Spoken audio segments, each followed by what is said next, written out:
que é um conceito chamado de VUCA, mundo VUCA. Eu até então confesso para vocês, gente, eu ouvia esse negócio de VUCA e falava, meu, nada a ver, isso aí, cara, não faz muito sentido para mim, né? VUCA é um conceito que nasceu lá na época, né, dos militares. Aliás, para quem não sabe, muitas das coisas de RH, ciclo de performance, a própria estrutura hierárquica, tudo isso veio do militarismo, muito interessante. E essa questão do mundo VUCA, né? VUCA é um acrônimo, né, que significa, né, volatilidade, incerteza, complexidade e ambiguidade, né? Então, na verdade, os militares se preparavam para aquilo que eles não sabiam para a guerra, né? Então, eles consideravam aquele um cenário VUCA, né? Um cenário que tinha toda essa questão. E aí, gente, cara, exatamente esse ano começou assim. De repente, o Papa foi lá, deu um tapa na chinesa, do nada declara uma terceira guerra mundial, de repente o chinês comeu um morcego e aqui estamos todos nós dentro de casa, né?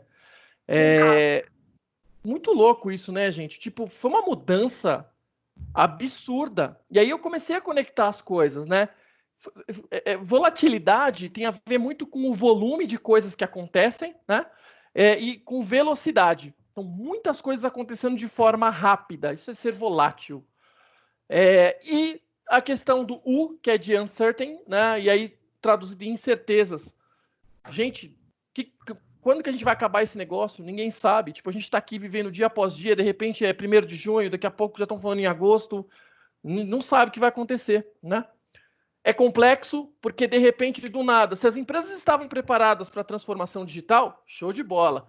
E as empresas que não estavam preparadas para isso, como é que elas estão fazendo agora, nesse momento, de ter conexão com o seu trabalho, né? Então, imagina, cara, Renner tá praticamente aí para fechar as portas, a gente já ouviu algumas coisas.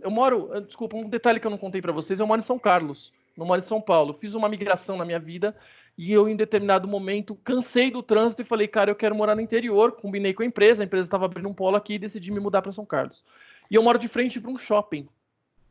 O shopping está parado aqui há mais de 2 meses, gente. É uma judiação. Tem Pernambucanas, tem Riachuelo, CIA.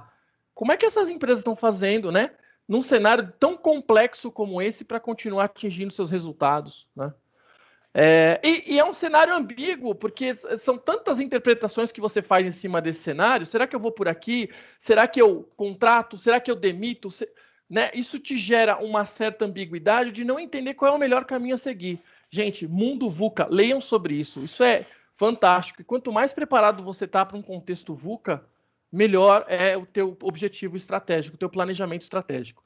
Então, queria abrir trazendo um pouco, né, esse cenário.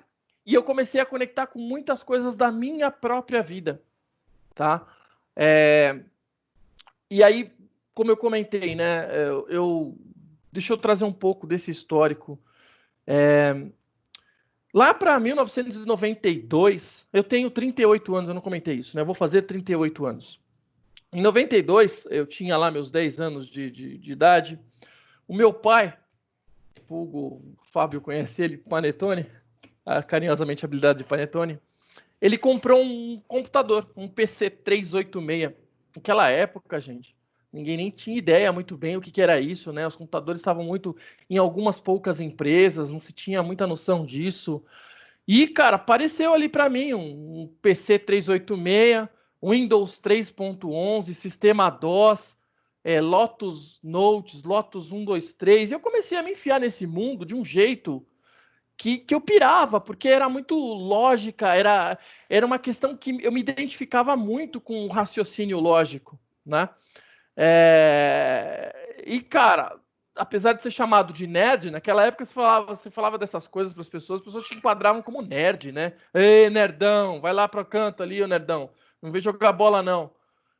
Hoje é geek, né? Geek é top, o cara que manja, que tá na tecnologia, tá surfando a onda, né? É engraçado essa mudança também, né, do conceito que a gente tinha com tecnologia há tantos anos atrás e o quanto ela é essencial, né, gente? O celular para de funcionar, a gente começa a pirar já do tipo, cara, como é que eu vou fazer as minhas coisas? Cai a internet no trabalho, você fala, meu, e agora? O que eu vou fazer, cara? Não sei como eu vou fazer isso. Então é muito louco essa mudança que a tecnologia fomentou num espaço aí de, né, tudo bem, são 20 anos que já passaram, né, 25 anos mais ou menos, desde que veio o boom da informação, da tecnologia, A gente vem acompanhando uma evolução cada vez mais crescente, tão exponencial, né? Enfim. E aí, tava ali com o meu PC 386, né? Putz, adorava. Meu pai comprou um Pentium depois, enfim. Foi uma experiência muito legal. E eu falei, cara, eu já sei o que eu quero fazer da vida. Eu quero ser um técnico de processamento de dados. Naquela época, né, era o que tinha ali. As faculdades até existiam de tecnologias, mas era uma coisa muito absurda em termos de custos, etc. Eu decidi que eu ia fazer um técnico em processamento de dados.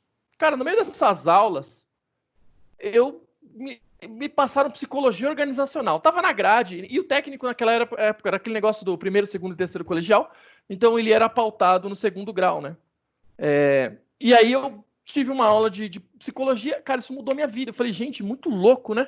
Pessoas, cara, assim, eu gosto, mas eu nunca tinha pensado na relação, né, e como é que elas acontecem. E uma coisa ficou muito clara para mim naquela época. O processamento de dados era uma coisa que eu gostava, uma coisa lógica, 1 mais 1 é igual a 2, né? 1 e 0 é um negócio binário, você entende essa lógica e você consegue desenvolver, programar, etc. O ser humano é um bicho complexo demais, cara. Você nunca sabe qual é a resposta dele, e isso me intrigou. E eu falei, não é isso que eu quero. Eu me formei em processamento de dados, eu adoro essa parte de processamento de dados, mas eu comecei a me encantar muito pelas relações humanas. E falei, vou entrar de cabeça numa psicologia. Nisso, eu estava trabalhando na Admix, né? Em 2001 a 2003, por aí, né? Quando eu comecei a fazer a minha faculdade. E eu consegui uma rápida oportunidade para entrar no RH, mas era uma empresa, naquela época, tá? Uma Admix bem antiga, tá? Muito caseira, né? Era uma empresa que realmente ali era bem familiar, ambiente familiar. Aliás, eu sou amigo do César até hoje, enfim. Só que era um contexto muito específico ali de caseiro. Então, eu tive a oportunidade de trabalhar no RH lá, mas como um auxiliar, alguma coisa assim, com uma supervisora que não era das melhores, né? Não digo que ela era péssima, mas era uma pessoa que realmente não agregou muito para minha carreira e me mostrou o lado meio ruim do RH, a ponto de eu ter sido desligado naquela época. Eu fui desligado. Ela olhou nos meus olhos e falou, cara, você nunca vai ser uma pessoa de RH. Você não tem perfil para ser de RH. Falei, beleza, tranquilo, vou assinar aqui minha carta de demissão. Eu tive que interromper os meus estudos, porque a minha carta de demissão não, né? Assinei minha rescisão. Eu tive que interromper os meus estudos de psicologia, porque eu não tinha como pagar, né? Eu ainda consegui segurar por 2, 3 meses por conta do seguro-desemprego. E aí eu fiquei ali tentando caçar uma nova oportunidade. E aí eu consegui entrar na Pfizer, né? Depois de um tempo, consegui entrar na Pfizer, retomei meus estudos em psicologia, eu nunca desisti. E continuei ali da Pfizer, né? Perdi praticamente quase um ano da faculdade, depois eu retomei. Entrei na Pfizer como auxiliar de logística, né? Então trabalhava lá no. Tinha um cara que falava, com perdão da brincadeira, ele chamava do reto da empresa, né? Era onde os produtos saíam. E aí fui trabalhar lá, cara, me especializei nesse tema em termos profissionais, né? Nunca fiz curso nem nada. Mas, de novo, né, eu trabalhava com um sistema lá dentro, então a lógica era muito simples para mim, organização de produtos, etc. Trabalhava na época do Viagra, né? Então o Viagra era ali um carro-chefe da companhia, né? Trazia toda a receita da companhia vinha por isso, e eu era um dos responsáveis por fazer o controle e gestão da saída desse produto de dentro do depósito, né? Mas não era feliz, cara. E eu ganhava muito dinheiro porque a Pfizer é uma empresa americana.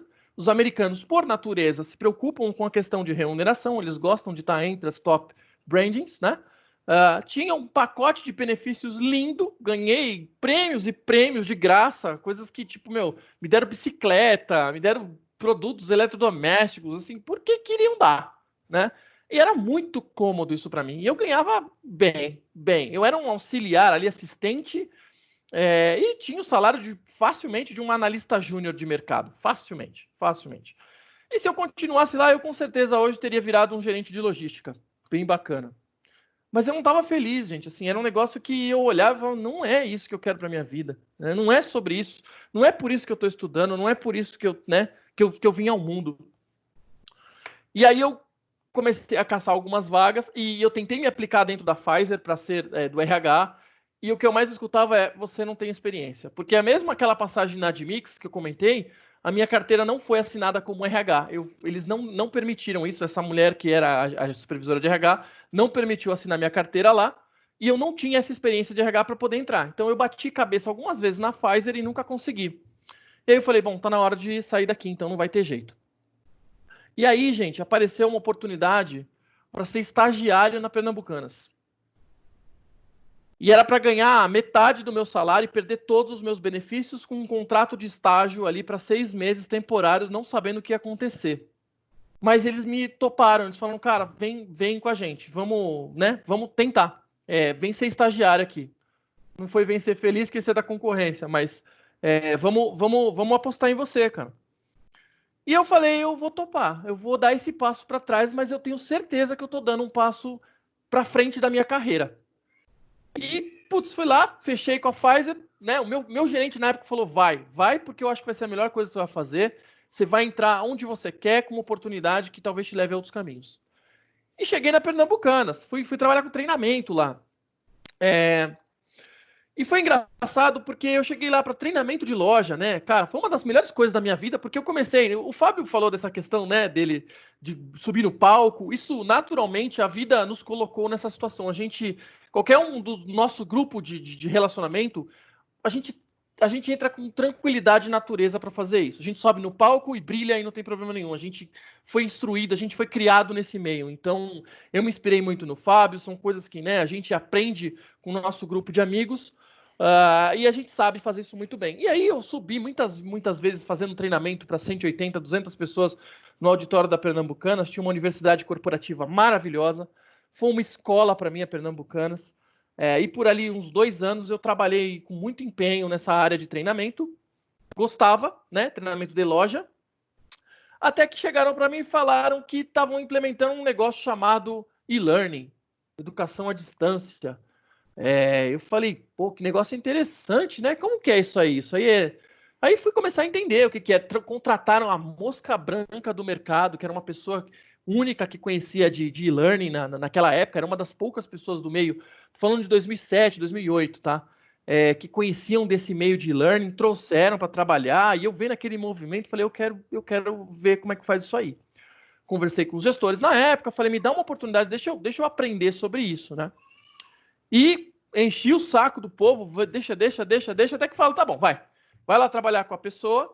E, cara, entrei, mas assim, eu entrei no fit, assim, falando, é isso que eu quero da minha vida. Tecnologia com RH, achei o meu caminho. É disso que eu tava falando a minha vida inteira. E, pum, comecei a me entender, fui fazer, aí nessa época eu já estava praticamente formado em psicologia, fiz um curso pela PUC de educação à distância, para entender realmente desse meio, né? E virei uma pessoa com um conhecimento razoável, né? Obviamente que eu ainda tinha essa minha mentora que me ensinou muito sobre educação à distância. Comecei a entrar em umas questões até de que se fala hoje em dia de blend learning, ou seja, você tem um treinamento presencial, depois você junta isso com educação à distância e você tem um meio termo ali, né? De um conhecimento misto.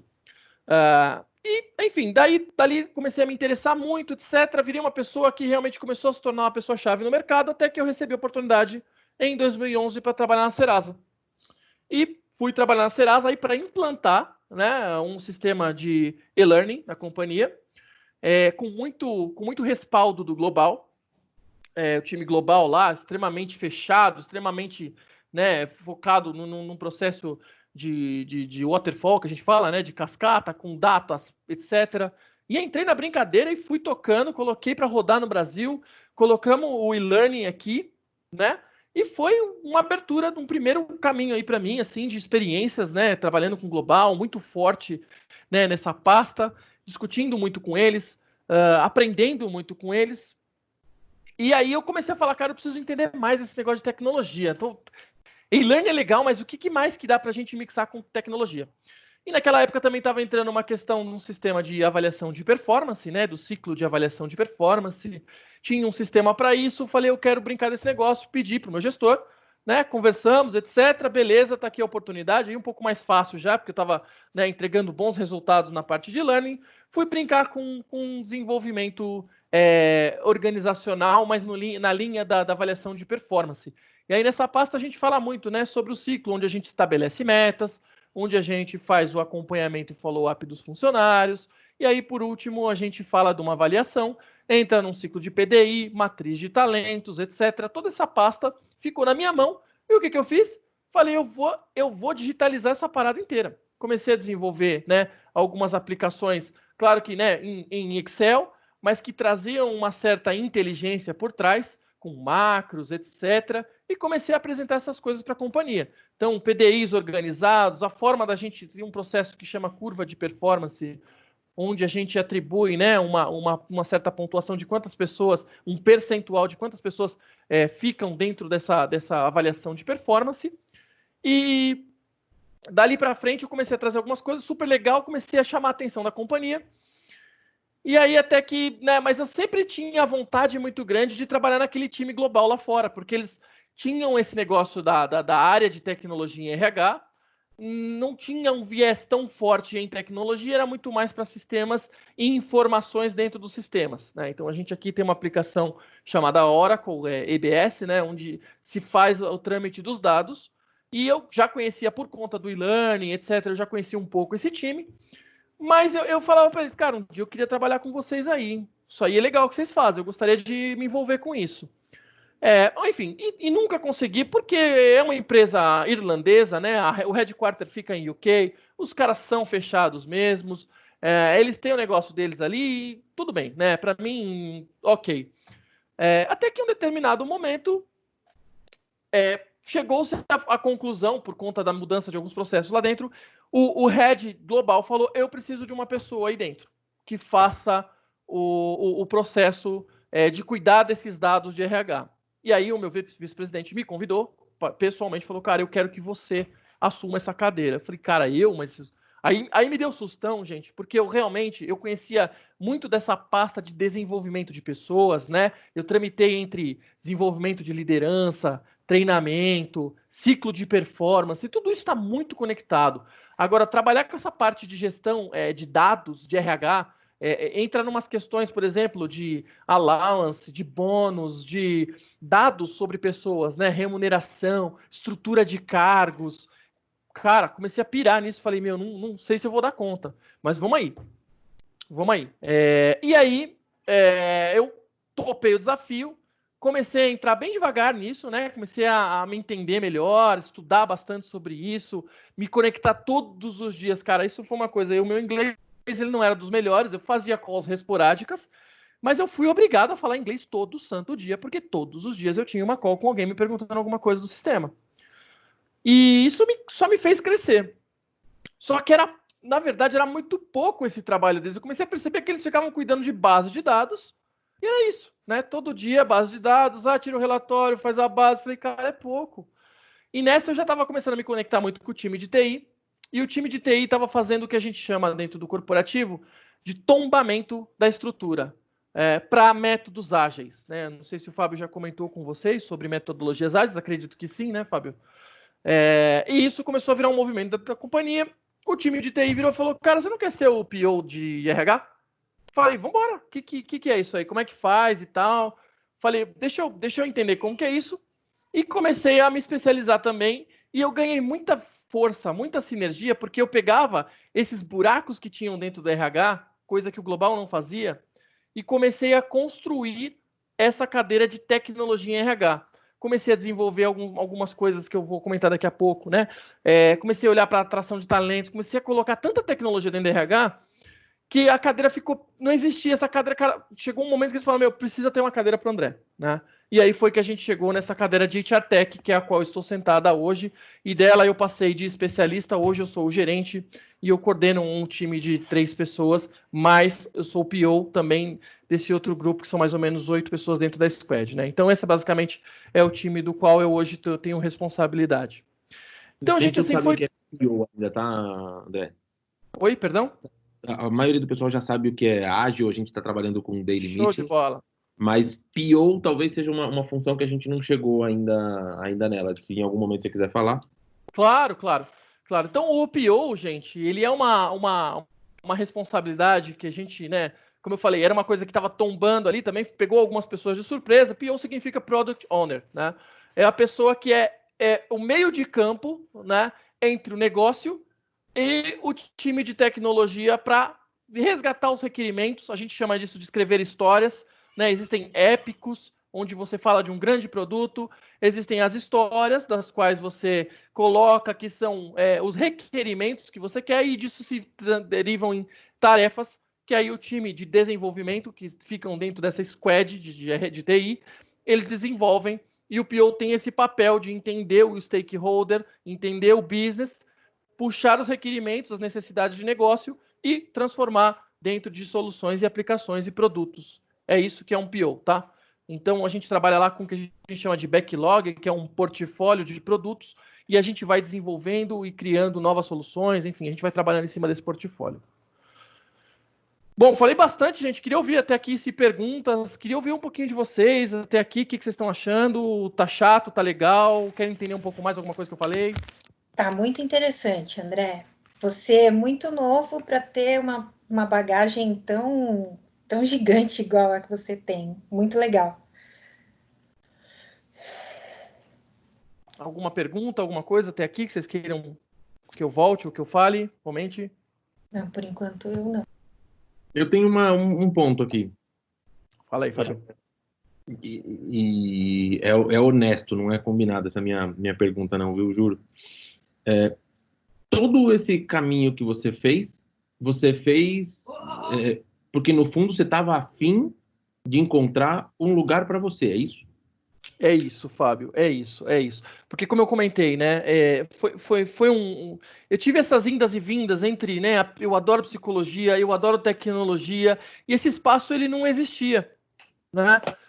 Eu consegui achar esse espaço, é onde eu sento hoje feliz na cadeira e falo, cara, sabe quando você levanta, de verdade, gente, eu juro por Deus, que eu vou falar agora não é clichê, não é, mas sabe quando segunda-feira você levanta e fala, cara, hoje eu vou trabalhar com empenho porque eu vou fazer o que eu gosto. Sabe? Se sente e fala, meu, eu vou desenvolver um produto novo para o RH, eu vou transformar esse RH num negócio digital.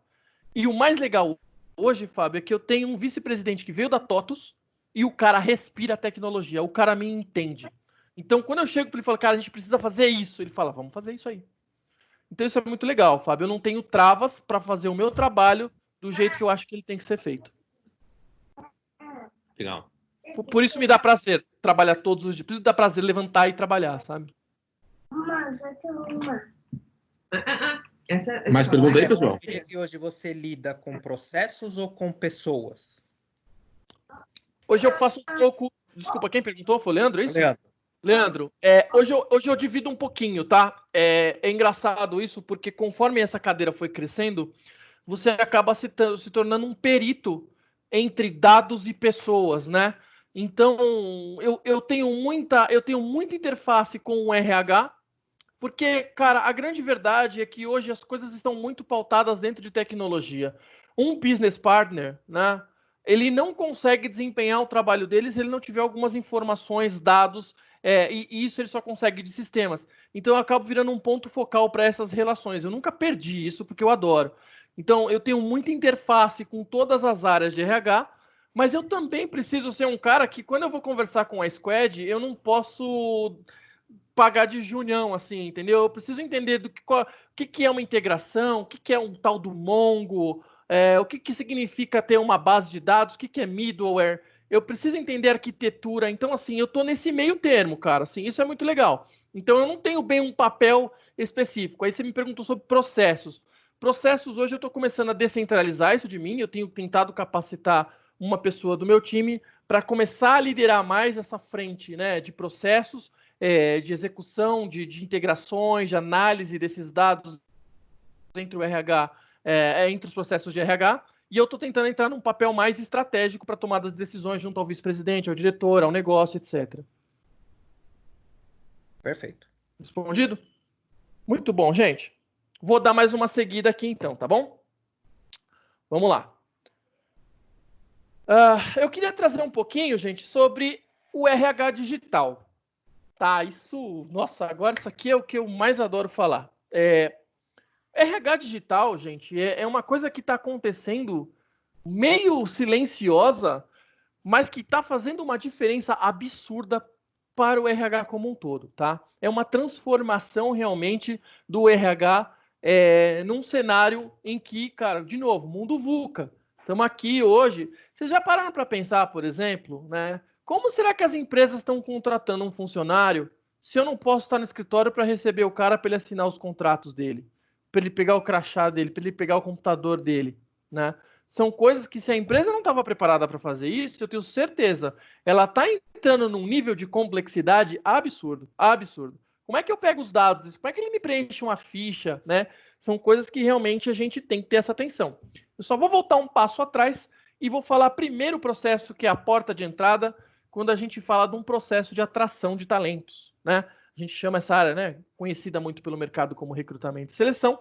Aqui dentro a gente chama de atração de talentos. E a gente tem um produto... Também é atração de talentos. aí também é? Legal. Venda Vivo. Show de bola. Venda Vivo, né? A gente está com um produto, isso a gente está desenvolvendo isso já tem uns 2 ou 3 anos, tá? Eu já vou entrar meio no nível hard com vocês, só para vocês entenderem o que eu estou fazendo da minha vida. A gente está olhando para um produto, eu comentei isso com o Fábio até, que o recrutador, ele, vamos supor, surgiu uma vaga do mercado lá, eu preciso de um consultor aqui de negócios, né? Consultor de vendas. Aí o cara vai lá, fala, eu quero um cara assim, assim, assado, com esse requisito técnico, o cara precisa conhecer disso, o cara precisa manjar disso, o cara precisa ser bom em negociação, fechou o perfil, beleza, lá vai o recrutador, abre o seu LinkedIn, né, procura candidatos, entra em contato com consultorias. E a gente começou a pensar, e se de repente a gente fizesse isso proativamente? E se eu fosse nas redes sociais, por meio de Big Data, eu vou olhar Facebook, LinkedIn, Instagram, todas as redes sociais que existem e tentar achar o cara que eu preciso com os skills e os comportamentos que a empresa espera. E aí a gente começou a montar esse produto chamado Avatar. A gente está até pensando em levar ele para o mercado, o primeiro produto de RH. E a ideia é justamente essa, né? Então, acho que eu trago até aqui um negócio que eu até comentei com o Fábio, que é super importante. Tomem cuidado com as suas redes sociais, tá, gente? Ela está sendo olhada, de alguma maneira. O recrutador não vai só no LinkedIn, não. Ele vai em todos os lugares. E se a gente tem uma ferramenta dessa, dependendo do que você posta, as coisas, a tua atividade dentro dessas redes, ela pode estar sendo olhada por meio de um processo de Big Data. E aí, um recrutador que passaria ali uma semana tentando captar os talentos do mercado, talvez na hora que ele digitasse lá, consultor de negócios com o perfil da Serasa. Pum, tá aqui, ó, os 8 melhores caras que a gente tem no mercado. Então, isso é uma das coisas que a gente está olhando, né? Tem, obviamente, muita inteligência artificial por trás disso. A gente está fazendo um assessment, né? Uma avaliação comportamental já pré-definida. Existe um conceito chamado Big Five, que são grandes 5 comportamentos agrupados que trazem, né? Um tipo de perfil específico. E a gente, obviamente, tem a cultura da empresa por baixo, né, como base, para que a gente entenda ali o que a gente está buscando. É um cara agressivo? É um cara que joga junto? É um cara que tem relacionamento interpessoal? Consegue se expor para fora? Enfim, a gente tem essas variedades, né, essas variações, e isso nos ajuda a encontrar os melhores profissionais do mercado num curto espaço de tempo. Isto para o negócio é fantástico, porque se eu demorava um mês para achar o cara que eu preciso, talvez dali uma semana eu já tenha esse cara trabalhando comigo aqui dentro do jeito que eu preciso. Tá? Então esse é um negócio assim que a gente está investindo bastante tempo para trazer esse produto. Isso está sendo desenvolvido na Argentina, nasceu aqui no Brasil, a gente levou para a Argentina. A gente, né, eu não comentei muito, mas a Serasa Experian é uma empresa de dados, tá, gente? Não é uma empresa de negativação de pessoas. E aí rola sempre muita confusão. A gente trabalha com dados, nossa essência é isso, trabalhar com dados. E dados, gente, é informação, informação é poder. Né? Uma vez que você sabe controlar dados, você tem poder sobre isso. Então, é um negócio que a gente sabe navegar muito bem. Outra coisa que a gente também tem dentro de atração de talentos, a gente tem falado muito desse RH digital, é sobre o Employer Branding. Ele não está muito desconectado de tudo isso que eu falei não, tá, gente? Mas é assim, o quanto que a gente está dentro das mídias sociais hoje, né? O quanto que a gente coloca a nossa marca empregadora, que é o Employer Branding, para perto das pessoas, em feiras, em eventos, né? Como é que eu coloco isso, de repente, né, como patrocínios, como chamadas das coisas que a gente faz? que seja do ponto de vista de sustentabilidade, enfim, são coisas que isto, quando você olha para uma marca, ela tem um valor, né? E a gente precisa considerar que se a gente tem um forte valor de mercado com a nossa marca, obviamente nós vamos atrair mais os talentos da companhia, programas de trainee, etc. Então tudo isso a gente tem feito também de uma forma mais exponencial, de uma forma que a gente consiga abraçar o mercado como um todo e trazer a nossa marca. Ok? Então, eu queria só trazer esses 2 exemplos aí de coisas que a gente tem para um RH digital e que faz todo sentido para o nível da atração de talentos. Aí, uma vez contratado este profissional, né, aí entra nisso que eu falei, tá bom, tempos de pandemia, como que eu vou conseguir trazer esse cara para dentro para assinar contrato, trazer os documentos, foto, crachá para foto, o documento que ele precisa, o formulário, onde ele mora, etc. Beleza, o que a gente fez? Pegamos a nossa aplicação e desenvolvemos o que a gente chama esse módulo, ele é um módulo de onboarding, tá? Então, uma vez que a gente faz toda a parte de enviar a carta proposta para o funcionário, definindo quais serão os benefícios, quais serão os salários, etc., ele aceitando isso, o próprio recrutador já joga ele para o módulo de onboarding, de integração, e aí ele já vai preencher o formulário dele com todos os documentos, né?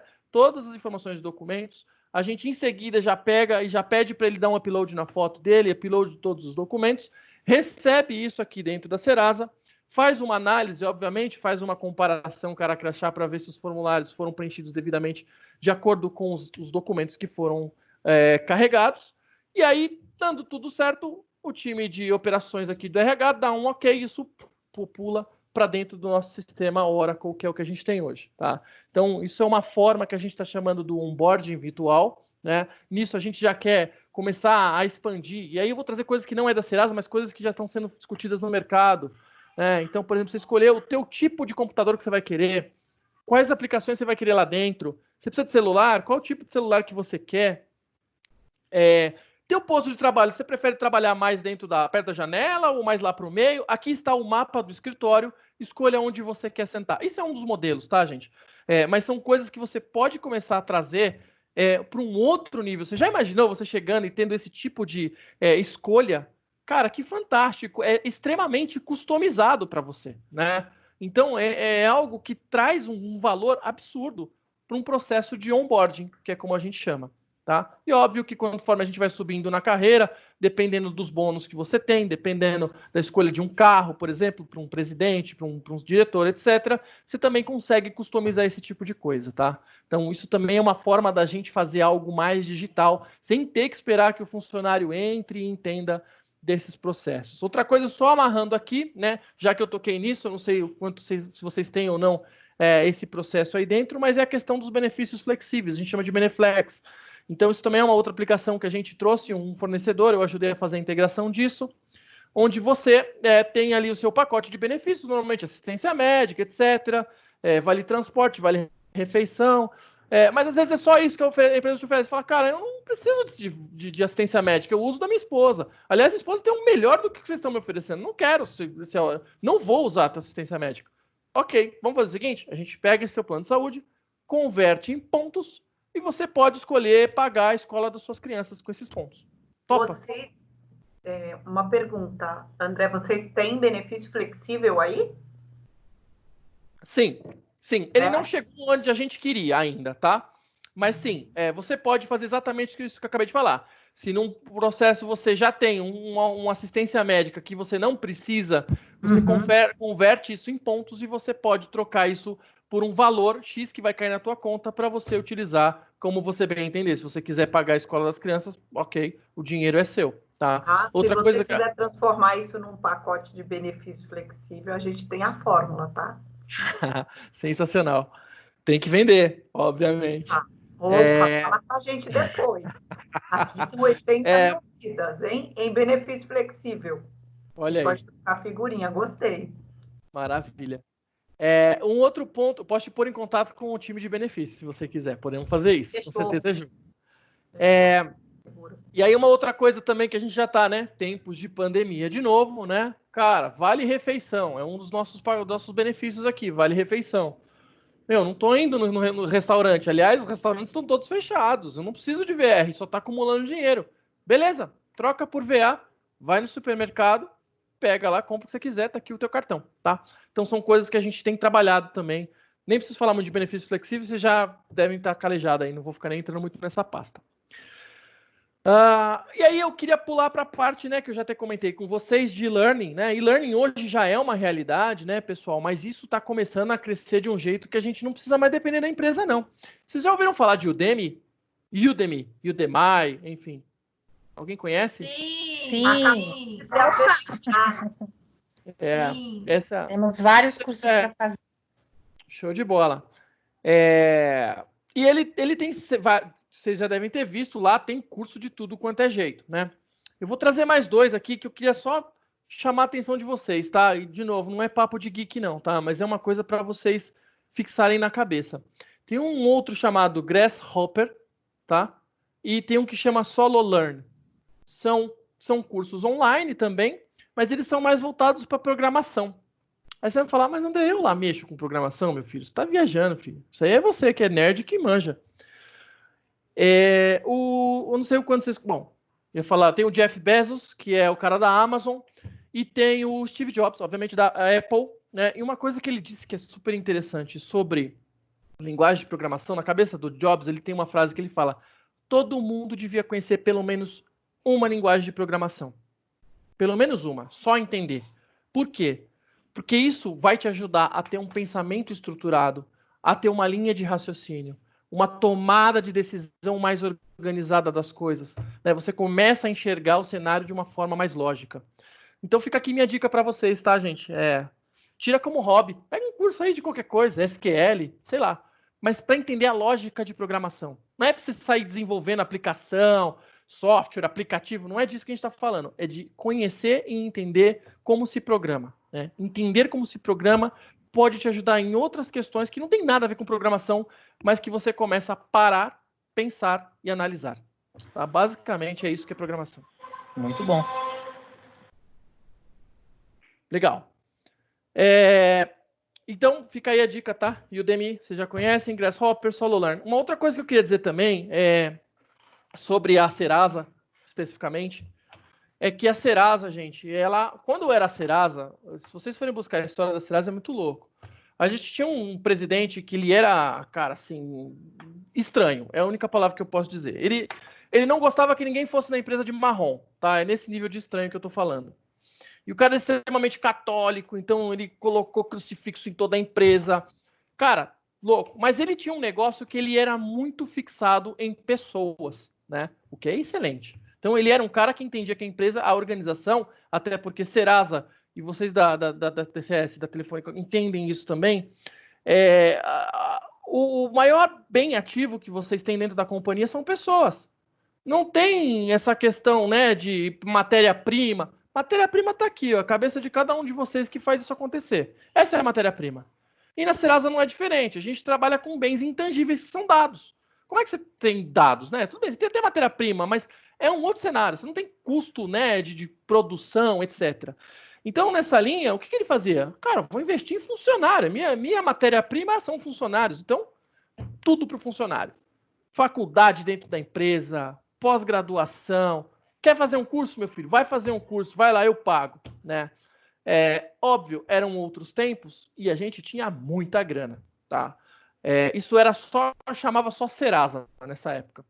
E aí veio a Experian, a empresa irlandesa, e falou, vou comprar vocês aí. Só que eu vou fazer o seguinte, eu vou comprar só 70% da empresa, tá? Vou pagar aqui para vocês 2 bilhões de dólares, se não me engano foi isso, 4 bilhões de dólares, não me lembro. E comprou 70% das ações. Aí os gringos começaram a olhar e falaram, me conta aí como é que vocês gastam o dinheiro. Interessante. Aqui fora não é assim, gente. Aqui fora é um pouquinho diferente, né? Aqui fora, investimento é legal, em pessoas também, mas cadê o retorno disso, né? Eu tenho que ter um retorno. E aí, gente, nessa linha, aí foi quando eu cheguei mais ou menos, era a Serasa Experian, passou ali um tempo, a Experian estava bombando, o mercado brasileiro estava bombando, faltava esses 30%, para comprar, os caras bancaram mais 4 bilhões só para comprar esses 30%. A empresa estava lá em cima. Só que os caras viraram e falaram, agora é o seguinte, a gente é 100% dono da Serasa, né? Então a banda vai mudar. Aqui agora a gente não paga mais curso, mas isso não significa que você não vai poder se desenvolver. A gente vai fazer um meio termo aqui com vocês. Pago metade, você paga outra metade. Topa? Qual que era a intenção por isso? Não era sobre grana que se falava. Era sobre investir nas pessoas, mas com consciência. Isso eu aprendi, inclusive, na psicologia. Quando a gente fazia atendimento, né, clínico na psicologia, a gente tinha ali um consultório, uma clínica, onde a gente atendia a população como um todo. Então, todo sábado a gente tinha pessoas vindo fazer atendimento com a gente, fazia a fichinha e tal. Só que a gente cobrava R$1 da pessoa. R$1. Por que R$1? Se eu não cobrar nada, o cara não tem compromisso. O cara vai falar, eu nem pago esse negócio, hoje eu nem vou lá. Se eu falar, eu vou te dar R$1, isso muda completamente a cabeça da pessoa. Fala, mas eu tô dando esse R$1, eu vou jogar fora esse R$1? Não, eu vou lá fazer o meu atendimento, porque custa R$1 para mim. Né? Então, é um pouco dessa mentalidade, o britânico tem um pouco mais disso, e a gente teve essa relação de investimento. Até que chegou um determinado momento que isso acabou não sendo mais priorizado, e hoje a gente corre muito mais atrás do nosso próprio desenvolvimento, porque a empresa entende que o protagonismo está em primeiro lugar. Né? Então, por conta disso, cada um corre com o seu próprio, arca com o seu próprio bolso, né? Até porque o desenvolvimento é seu, o conhecimento é seu, né? Então, faça aí os investimentos certos. A gente ainda tem iniciativas, tá, pessoal? Mas elas são mais corporativas, elas não são tão específicas. E principalmente com uma entrada como essa da Udemy e esses outros sites que eu comentei, da Grasshopper e SoloLearn, a gente começou a mostrar um pouco mais esse caminho para as pessoas, tá? Então, só uma curiosidade aqui da experiência que eu queria dividir com vocês. E aí, só falando um pouco, eu já comentei um pouco sobre a parte de performance, eu vou tentar ser um pouco mais breve, porque eu já investi bastante tempo sobre isso, mas é a questão do que a gente chama de feedback 360. Isso é muito legal, gente. Isso é um negócio que, se vocês tiverem a oportunidade, e aí chamo para você essa responsa, inclusive, tá, Fábio? Porque isso está muito ligado, inclusive, com métodos ágeis, você vai me entender na hora do que eu vou falar aqui, e quem sabe, tomara que vocês já estejam praticando isso. Feedback 360 nada mais é do que você coletar feedback de todas as pessoas, do teu chefe, do teu par, dos teus clientes e dos teus liderados. Né? Então, isso você fecha um ciclo para entender quem de fato você é, como é que as pessoas te enxergam. A gente começou a trabalhar com isso, óbvio que a gente, nesse sentido, colocou uma ferramenta para nos ajudar. Né? Tem algumas ferramentas ágeis muito legais, chamada o Kudo Wall. Né? É um muro, você vai lá, deixa um cartãozinho para a pessoa, mas esse é mais na linha do agradecimento. O feedback, ele é realmente para te ajudar, né? A gente tem uma estrutura aqui dentro, um conceito para se aplicar feedback, mas ele serve para qualquer pessoa, inclusive a própria liderança aceita feedback, gente. Isto é uma mudança de comportamento absurdo e que dá resultado. Ajuda o gestor a entender onde que ele está errando. Acaba com o ego daqueles que se acham chefes, né? Que se acham líderes, mas são chefes. Então, isso tem sido proposto na companhia e tem dado bons resultados para a gente aqui. Tá? E aí, para isso, a gente também colocou uma ferramenta digital, onde você já recebe automaticamente aquele feedback, tem ali uma estruturazinha que a gente criou. Aí eu queria trazer mais 3 últimos temas, bem rápido, mas são coisas fantásticas também. Tá? Uma das áreas que a gente também criou aqui dentro do RH, na Serasa, e tem se tornado cada vez mais referência de mercado, é chamado do People Analytics. Tá? O que é People Analytics? People Analytics são pessoas que começam a analisar os diversos dados que a gente tem de RH dentro da companhia, sejam desse learning, sejam de performance, sejam de promoções, méritos, quanto tempo você fica com o seu líder. A gente junta tudo isso para fornecer tomadas de decisões para a companhia. Tá? E aí, um dos produtos que a gente tem colocado aí, a gente chama isso de Flight Risk. Flight Risk significa qual é a chance de eu perder um funcionário de curto, médio ou longo prazo com base nos dados que eu tenho sobre ele, RH. Então, fazendo essa análise de cenário, um cara que é alta performance, está com a carreira estagnada, nunca foi promovido, o salário dele só se mexe com o ciclo anual, né? com o dissídio. Cara, tá aqui o cenário que esse cara vai sair. Esse cara, alerta vermelho para ele. E a gente tem esse mapa de pessoas por área que ajuda o gestor a falar, cara, esse ano eu preciso dar mérito para esse cara aqui, ou esse ano eu preciso promover esse cara, ou a gente precisa tirar esse cara daqui e colocar ele em outro lugar, porque ele já está há muito tempo fazendo a mesma coisa. Então, esse Flight Risk nos ajuda a não perder os nossos talentos dentro da companhia. tá? Isso funciona tudo por meio de mineração de dados, tá, gente? Que é também um termo super importante aí de mercado e que, com certeza, eu vou falar daqui a pouco sobre profissões do futuro, essa é uma delas, tá? O outro que eu queria trazer também, a gente tem aqui um serviço de RH, como eu comentei com vocês, que é quando o funcionário tem uma dúvida, ele liga ali no nosso canal, no hotline, e ele tira as dúvidas, né? É um service desk, né? E ele tira as dúvidas que ele quer. Só que, cara, assim, se não me engano, são 6.000 ligações a gente tem por ano. A Serasa Experian é composta por 2.500 funcionários Brasil, tá? 17.000 funcionários globalmente. 2.500 no Brasil. Começou a chegar um momento que as pessoas ligavam, 600, 500 ligações por mês, né? E são 3 ou 4 atendentes que a gente tem dentro de operação. Uma hora você liga e dá ocupado. Uma hora você liga e dá espera. André, como é que a gente vai resolver isso? Vamos botar um chatbot aqui dentro, gente. Criamos um chatbot, chama Aninha, na realidade, tem relação com uma das pessoas que tem um dos melhores atendimentos dentro do RH, a gente personalizou isso, muito legal. E ela traz primeiro, né? Isso é um produto super novo, né? Recente, mas a gente está colocando ela para primeiro ser por meio de perguntas e respostas padrões, de acordo com os processos de RH, e a gente quer conectar ela daqui a pouco para começar a responder com base em machine learning, com base em inteligência artificial e com base em integração dos sistemas. O que isso na prática se traduz? Você vira para ela e fala assim, Aninha, quero descansar. Oi, André, tudo bem? Cara, tô vendo que você tem 20 dias de férias aqui no sistema. Gostaria que eu agendasse para você a partir de julho, que é quando começa a sua elegibilidade de férias? Sim. Ok, férias agendadas, você já vai receber um e-mail na sua caixa com a informação. É disso que a gente está trabalhando aqui, tá? É para onde a gente está seguindo. Esse é o rumo do chatbot. Hoje a gente ainda está no perguntas e respostas, mas é ali que a gente está mirando. Tá? E por último, também muito na onda, que isso está acontecendo demais aí em várias áreas, não é só no RH, que é a automação de processos, né? Automação robótica de processos, RPA, o RPA. Então, isso significa que, vocês imaginem, a gente tem uma série de transações que acontecem todos os dias, porque o gerente transfere o cara de localidade, transfere de área, transfere não sei o quê.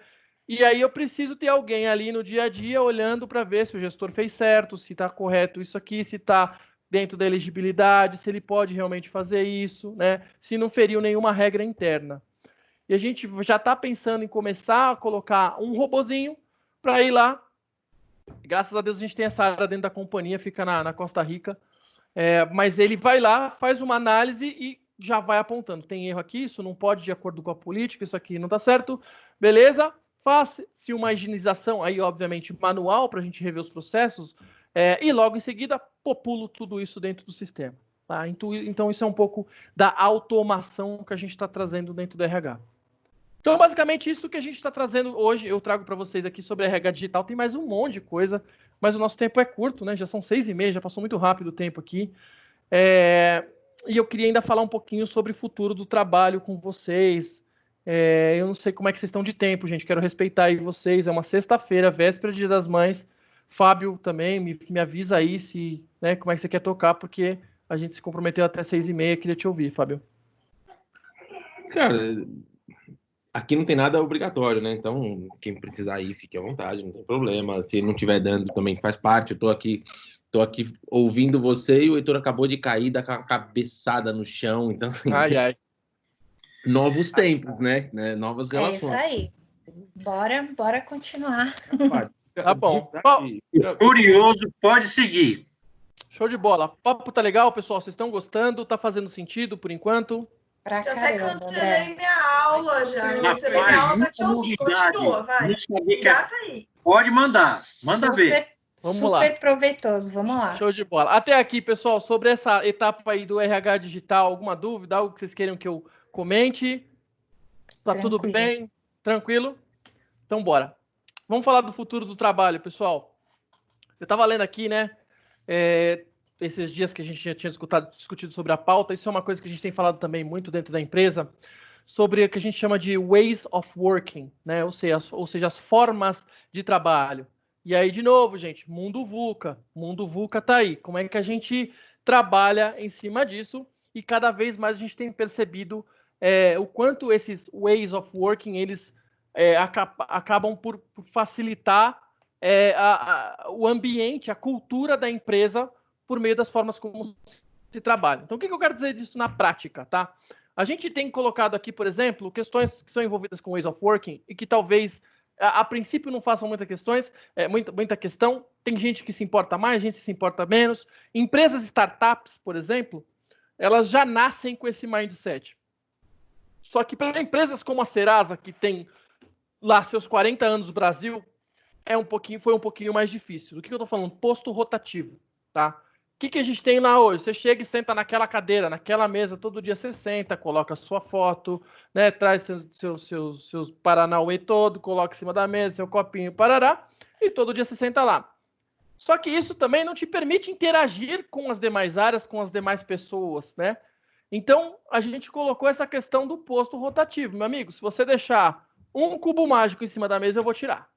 Se você deixar um copo em cima da mesa, esse aí eu até posso respeitar, mas se passar 2 dias eu vou tirar. E a gente começou a trabalhar com mesa limpa, gente. Isso aí é 5S, é um negócio super importante, né? Você não acumula papel, gente. É muito louco isso, porque, ó, a gente tá aí quase 2 meses de quarentena, eu tô cheio de papel aqui. Apesar de ser todo tech, eu tô cheio de papel, que eu fico anotando as coisas aqui, né? E se deixar, acumula mesmo. Agora, na mesa limpa, numa questão de posto rotativo, não tem essa. Você precisa dar um jeito de carregar suas coisas, né? Isso também traz uma questão de segurança para a empresa, etc., de não deixar documentos ali, né, às vezes confidenciais, sensíveis, em cima da mesa. Então, isso é uma das coisas de ways of working, né, a questão do home office, né? Então, estamos todos aqui em home office, isso tem se tornado cada vez mais uma realidade. O próprio dress code, né, gente? Eu estava até comentando com o Fábio, aqui na Serasa, a gente chegou um dia e falou, cara, vamos vir de bermuda? Vamos ver o que vai dar. Choque geral na companhia. O RH, os caras estão indo de bermuda, gente. Vocês estão bem loucos. Vocês estão loucos. Cara, o VP olhou e falou, beleza, vocês estão entregando? Estamos. Então tá bom, gente. Sejam felizes, né? Mas claro que isso, né, não foi vamos fazer que o dress code seja de bermuda. Não é isso. É ao contrário. Vamos falar que não tem um dress code? Se você gosta aí de social, com gravata, vem. Você vai trabalhar bem? Vou. Cara, não, pra mim funciona, óbvio, né? Não vou chegar de regata e chinela, né? Mas tem um meio termo aí, né? Entre o meio corporativo, mas também, cara, tá calor, é um dia que eu não tô afim de colocar uma camisa e uma calça, um sapato. Deixa eu vir mais à vontade. Gente, isso viralizou na empresa, foi muito legal. Isso também faz parte, né, de um ambiente, uma cultura mais soft. A gente tem que parar de se preocupar como que o outro vem trabalhar e focar mais no trabalho, tá? Então, isso também faz parte desse pacote do Ways of Working. E tem uma outra coisa, gente, isso aí a gente está super preocupado aqui na Serasa, né, principalmente nesse momento, em relação ao que a gente chama do Work-Life Balance, tá, gente? O que eu quero dizer com isso? Como é que eu divido? Tem um lado muito legal de você não precisar sair de casa para pegar trânsito, para deixar as crianças, para quem deixa as crianças na escola, né? E de repente ali, cara, você toma o seu café, toma um banho de boa, tá tranquilo, chega aqui, começa a trabalhar 9 horas em ponto, se é assim que você tem o seu dia de trabalho. Só que nessa, gente, você começa a pirar tanto, daqui a pouco você olha, já são 7 horas da noite, você fala, eu tô em casa mesmo, eu devia estar no trânsito, deixa eu ficar mais um pouquinho, daqui a pouco dá 8, dá 9, e a galera tá começando a ficar meio insana com isso. Já que eu tô em casa mesmo, deixa eu acordar mais cedo e já fazer algumas coisas mais cedo. E o negócio tá começando a tomar uma proporção que é preciso tomar cuidado, né? Que é saber equilibrar a sua vida pessoal com a sua vida profissional, né? Então, isso é uma das coisas também que a gente precisa saber respeitar, né? Obviamente, dentro do seu contexto e dentro do seu espaço, tá? E aí, acompanhado disso, pessoal, muito se fala agora sobre o contrato intermitente. Vocês sabem o que é um contrato intermitente? Não? Não. Contrato intermitente é o seguinte, gente, eu não preciso mais trabalhar 8 horas por dia se eu não quiser. A gente tem um caso na empresa. Esse cara trabalha quantas horas ele acha que ele quer ganhar. Tá? Então, se o cara acha que para ele 3 horas de trabalho por dia é suficiente, a hora dele custa X, eu vou pagar essas horas e eu tenho um contrato intermitente. Óbvio que eu perco algumas questões de benefícios, né? Não vou dar um VR para um cara que trabalha 3 horas por dia.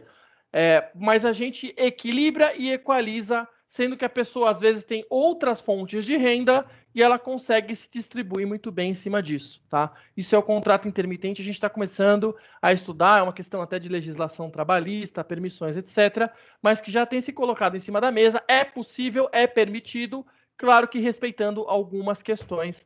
E é um funcionário da empresa, tá? Mas ele tem o seu contrato de trabalho um pouco diferenciado do resto da companhia.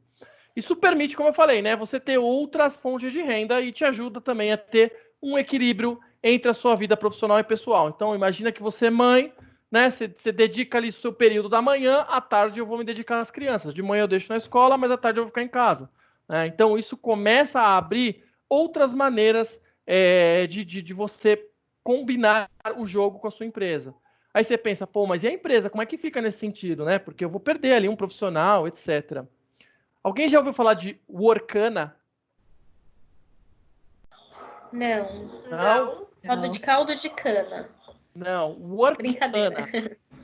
Workana é basicamente freelancer, né? É uma plataforma de freelancer, qualquer pessoa pode ir lá, coloca as suas habilidades e trabalha por hora, trabalha por job, né? Isso é uma questão de ways of working. E está muito amarrado com o ágil também, tá? Qual que é a ideia que eu estou falando aqui? Hoje está começando a perder o sentido as pessoas trabalharem por hora. Então, assim, se você tem um projeto muito bem definido, né? Se você tem ali uma quantidade de tarefas muito bem definida, talvez não faça sentido mesmo você trabalhar 8 horas, entendeu? Talvez a gente tenha que começar a olhar em pagar você pelo tempo que você está desempenhando as suas atividades, né? E o freelancer, ele vem justamente já nesse modelo, cara. Tipo, você não precisa mais lá, você pode fechar com uma empresa aqui, outra ali, outra ali, outra ali. O freelancer já é bem conhecido, mas isso está começando a virar meio Uber, tá? O lance do freelancer. Porque você vai lá e contrata ali um time, põe esses caras para trabalhar, põe no projeto, fechou, tchau, todo mundo, obrigado, tá aqui seu dinheiro, fechamos o projeto, tá entregue. Pô, mas eu preciso de manutenção. Beleza, chama o cara de novo aqui, fecha um contrato, um pacote de horas, te pago 2 horas por dia para você olhar a manutenção da minha aplicação, do meu produto aqui, tá? Então, de novo, ways of working, são maneiras que a gente tem falado. Isso tem a ver também com o conceito de crowdsourcing, né? Que é exatamente isso. Se juntar times, paga para esse time, desempenha, vaza todo mundo, tá tudo bem. Terceirização também está muito em alta isso. Hoje a gente terceirizou a nossa folha de pagamento aqui no RH, ela é dedicada hoje por uma consultoria e a gente praticamente não tem funcionários da folha atuando para a gente. Esse trabalho é totalmente terceirizado. Então isso também permite todo esse pacote do que a gente fala sobre o Ways of Working. Se vocês quiserem depois, pesquisa mais sobre isso. É um artigo da BBVA, tá? Tá em inglês, mas está super completo e traz exatamente tudo isso que eu estou trazendo aqui para vocês poderem entender um pouco mais, tá? Aí eu vou abrir um outro tema aqui, que são as profissões do futuro, né? Já que a gente está falando de futuro do trabalho, quais são essas profissões do futuro, né? E o ágil tem provocado já muito isso. É a profissão do presente já olhando para o ágil, tá? O que está acontecendo aqui na Serasa, pessoal? Vou falar de caso prático real, tá? A gente está começando a trabalhar nesse modelo que eu falei de tombamento da estrutura de TI para squads, né? Então, isso significa que eu comecei a alocar esses POs, que são os Product Owners, em cada uma das áreas da companhia, e esses caras têm um time de TI dedicado que eles vão lá e entregam as suas demandas e cobram ali, né? Existe um cara chamado agilista ou Scrum Master, conhecido. Esse cara faz meio que os rituais ali, né? Para ajudar o time a se organizar com dailies, né? Com a sprint planning, com a retrospectiva, com o review. Tudo isso o agilista ajuda na organização, mas é um time completamente autogerenciável. Aí você se pergunta, e o que o gerente vai fazer num papel como esse? Nada. O time é autogerenciável, não tem mais gerente. E começou a dar problema isso lá, gente, porque esses caras começaram a perder o seu papel. Eles não têm mais time. O time é autogerenciável. O que eu faço com o gerente? O que eu faço com o coordenador? Né? E aí a gente está começando a falar agora que esses caras têm que entrar para um papel de coach, agile coach. E aí não é coach para a vida, coach para o trabalho, mas é ajudar, por exemplo, esses agilistas a entender como é que eles geram mais eficiência operacional, como é que eles são mais produtivos, né? Como é que eles trabalham os recursos dentro da área. E aí o gestor ele passa de ficar controlando tarefas e atividades para ser um cara consultado. um cara que vai dar uma definição ou vai ajudar a entender como é que ele pode sair de uma situação determinada ali, dependendo de cada squad. E aí você tem tribes, né? O ágil também, pessoal, para quem quiser conhecer também desse mundo do ágil, o melhor exemplo que existe é o da Spotify, tá? Eles que começaram a dar uma grande, né, inovação e uma evolução em cima do ágil. E eles têm tribes lá. Então, por exemplo, aqui a gente usou esse conceito do Spotify Agile, que chama, onde você tem a tribe. Dentro da tribe, o que é a tribe? É assim, eu tenho várias squads, uma que atende RH, uma que atende finanças, uma que atende jurídico, uma que atende próprio TI, e tudo isso está dentro de uma tribe corporativa. Aí eu tenho uma outra tribe que é só para produtos da empresa, né? Aí eu tenho lá a unidade de negócio A, B, C, e isso tudo faz parte de uma tribe. E aí você tem esses tribe leaders que estão, né, olhando para a questão como um todo. Então, assim, só que eles não estão mais gerenciando isso, tá, gente? Então, é uma questão super importante. Qual é o papel dos líderes no futuro? Que a grande tendência que tem se falado em mercado é que eles se tornem coaches, né? Agile coaches, ou que sejam pessoas que mais ajudem a entender o momento das pessoas do que, de fato, definir o que elas têm que fazer, tá? Posso fazer uma pergunta? Pois não, Fábio. Enquanto Serasa, a Serasa, isso no meu tempo de faculdade, de MBA, era talvez a empresa que mais aparecia como case de sucesso na questão de gestão de pessoas, etc., né? Ganhava prêmios e caramba, era talvez o sonho de consumo há 15 anos atrás, de qualquer pessoa para se trabalhar, né? Trabalhar na Serasa era sinônimo de... Ganhou vários Great Place of Work, vários, assim, inúmeros, incontáveis. E hoje, olhando, me parece que a Serasa, para quem está de fora aqui, né, era mãe das pessoas. E o que eu vejo hoje quando eu falo com você da Experian, que você traz aqui, ela deixou de ser mãe e falou para as pessoas assim, cada um por si, Deus por todos. Então, assim, não existe mais a empresa mãe na Serasa. Isso é característica da Serasa ou, aos seus olhos, isso é característica de mercado? E se sim, por que razão? Eu acho que isso foi um movimento, Fábio, acompanhado de várias coisas, tá? Como eu tinha, não sei se você pegou essa parte, mas assim, na compra da Experian da Serasa, começou já a rolar um primeiro movimento nesse sentido, de falar assim, acabou esse negócio do pai, tá? Em seguida, a gente teve uma mudança de um cara que era o presidente da Serasa, chamava Ricardo Loureiro. Esse cara, ele já era tempos de casa. Oi? É o cara do crucifixo que você falou? Não. Esse era antes ainda. Esse é o do que não gosta de marrom. Esse era loucão. Esse era paizão. Vovôzão. Vovô. Aí tinha esse cara que já tinha muitos anos de casa, que aprendeu tudo com o paizão, que também não saiu muito dessa frente. Aí a Experian falou, vamos trazer um cara de mercado. E aí trouxe um cara, assim, números.